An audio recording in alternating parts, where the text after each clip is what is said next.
మహిళల గౌరవం, భద్రత ఒక సమాజ అభివృద్ధికి ముఖ్యమైన ప్రమాణమని కోవూరు ఎమ్మెల్యే వేమిరెడ్డి ప్రశాంతిరెడ్డి పేర్కొన్నారు. ముఖ్యంగా నారా చంద్రబాబు నాయుడు నాయకత్వంలో రాష్ట్రం ఆ దిశగా ముందుకు సాగుతుందని ఆమె అన్నారు. శాసనసభ సమావేశాల సందర్భంగా మాట్లాడిన ఆమె కేవలం 20 నెలల కాలంలోనే మహిళా సంక్షేమంలో ఆంధ్రప్రదేశ్ దేశంలోనే ముందంజలో నిలవడం యాదృచ్ఛికం కాదని తెలిపారు. మహిళల పట్ల ముఖ్యమంత్రికి ఉన్న గౌరవం, బాధ్యత దీనికి కారణమని పేర్కొన్నారు. మహిళలకు అండగా నిలిచే పెద్దనలా చంద్రన్న వ్యవహరిస్తున్నారని ఎమ్మెల్యే ప్రశాంతిరెడ్డి తెలిపారు. ఒక సమాజం ఎంత అభివృద్ధి చెందిందో తెలుసుకోవాలంటే అక్కడ మహిళలు ఎంత గౌరవంగా, ఎంత భద్రతగా జీవిస్తున్నారో తెలుసుకోవాలి అధ్యక్ష. ఈ దిశగా మన రాష్ట్రాన్ని ముందుకు తీసుకెళ్తున్న నాయకుడు మన ముఖ్యమంత్రి చంద్రన్న గారు అధ్యక్ష.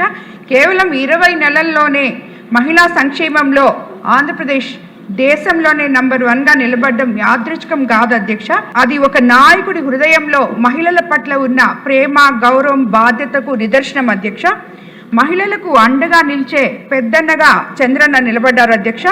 మన దానికి నిదర్శనం మన అసెంబ్లీలోనే ఈరోజు 21 మంది ఎమ్మెల్యేలు ఉన్నాం అధ్యక్ష. ఎప్పుడో 33% రిజర్వేషన్ వస్తుంది అని చెప్పే మనం వింటున్నాం, కానీ ఈ రోజే ఇప్పుడు 21 మంది ఎమ్మెల్యేలు మేము ఇక్కడ ఉండడం నిజంగా మహిళల మీద ఉన్న పారదర్శకత సీఎం గారికి అధ్యక్ష. అలాగే పేద కుటుంబాలు బలపడాలని P4 పథకం ద్వారా 10 లక్షల బంగారు కుటుంబాలకి 50,000 నుంచి 2 లక్షల వరకు ఆర్థిక సాయం అందించడం జరిగింది అధ్యక్ష.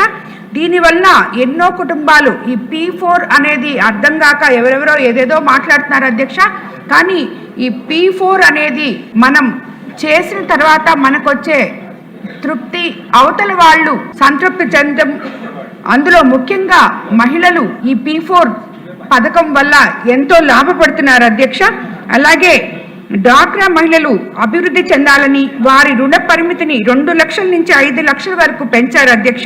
సమాజంలో అత్యంత వెనుకబడిన SC, ST మహిళలు కూడా ఆర్థికంగా ఎదగాలని 5 లక్షల వరకు వడ్డీ లేని రుణాలు మంజూరు చేయడం జరిగింది అధ్యక్ష. అలాగే తల్లి విలువను అర్థం చేసుకున్న నాయకులు మాత్రమే తల్లికి వందనం అనే కార్యక్రమాన్ని తీసుకురాగలరు అని, ఎంతమంది పిల్లలుంటే అంతమందికి మనం తల్లికి వందనం ఇవ్వడం జరిగింది అధ్యక్ష. 67 లక్షల మంది తల్లులకు 10,000 కోట్లు నేరుగా వారి ఖాతాల్లో జమ చేయడం ప్రతి తల్లి కళ్ళల్లో ఆనందాన్ని చూస్తున్నాం అధ్యక్ష. అలాగే మహిళల ప్రయాణం సులభతరం కావాలని ఉచిత బస్సు ప్రయాణం కల్పించడంతో ఇప్పటికే 43 కోట్ల మంది మహిళలు లబ్ధి పొందారు అధ్యక్ష. దీనివల్ల ఈ మహిళా ఉచిత బస్సు ప్రయాణం వల్ల కేవలం బస్సులో ప్రయాణం చేయడమే కాకుండా వాళ్ళ కుటుంబాలను కోగలిగారు అధ్యక్ష. ఎందుకంటే వాళ్ళకి వచ్చే జీతాల్లో ఈ ఛార్జీలు పోను, వాళ్ళకి ఇది వరకు ఏమీ మిగిలేది కాదు అధ్యక్ష. కానీ ఈ రోజు వాళ్ళు ఆ మిగులుదలతో కుటుంబాన్ని చక్కదిద్దుకోగలుగుతున్నారు అధ్యక్ష. అలాగే వంటంటి భారాన్ని తగ్గించేందుకు 3 కోట్ల ఉచిత గ్యాస్ సిలిండర్లు అందించారు అధ్యక్ష. పిల్లల భవిష్యత్తును తీర్చిదిద్దే అంగన్వాడీ వ్యవస్థను బలోపేతం చేస్తూ 5,000 మినీ అంగన్వాడీలను మెయిన్ అంగన్వాడీలుగా అప్గ్రేడ్ చేశారు అధ్యక్ష.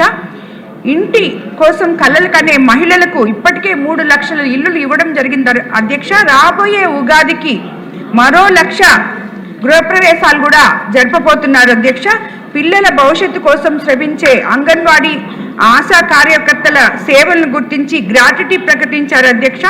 టీచర్కు 1.5 లక్షలు, హెల్పర్కు 75,000 మంజూరు చేయడం జరిగింది అధ్యక్ష. మహిళలు స్వయం ఉపాధి సాధించాలని 1,00,000 కుట్టు మిషన్ల పంపిణీకి శిక్షణా కార్యక్రమాలు కూడా నిర్వహిస్తున్నాం అధ్యక్ష.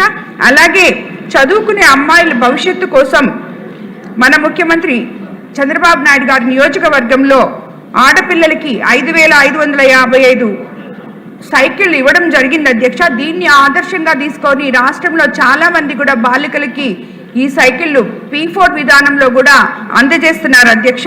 ఇది కేవలం సంక్షేమం మాత్రమే కాదు అధ్యక్ష, మహిళల గౌరవాన్ని కాపాడే పాలన కూడా అధ్యక్ష. అలాగే అందుకే రాష్ట్రంలో మహిళలపై నేరాలు 3.81% తగ్గాయి అధ్యక్ష. మహిళల ఆత్మ గౌరవానికి భంగం కలిగించే ఘటనలు 7.7% తగ్గాయి అధ్యక్ష. ఇది ఒక నాయకుడు మహిళలకు, కుటుంబానికి, సమాజానికి, రాష్ట్ర అభివృద్ధికి కేంద్ర బిందువుగా భావించిన పాలన అధ్యక్ష. అందుకే ఈరోజు రాష్ట్రంలో ప్రతి మహిళ గుండెల్లో ఒక మాట వినిపిస్తుంది అధ్యక్ష, మా పెద్దన్న ఉన్నారు, మాకు చంద్రన్న ఉన్నారు అని.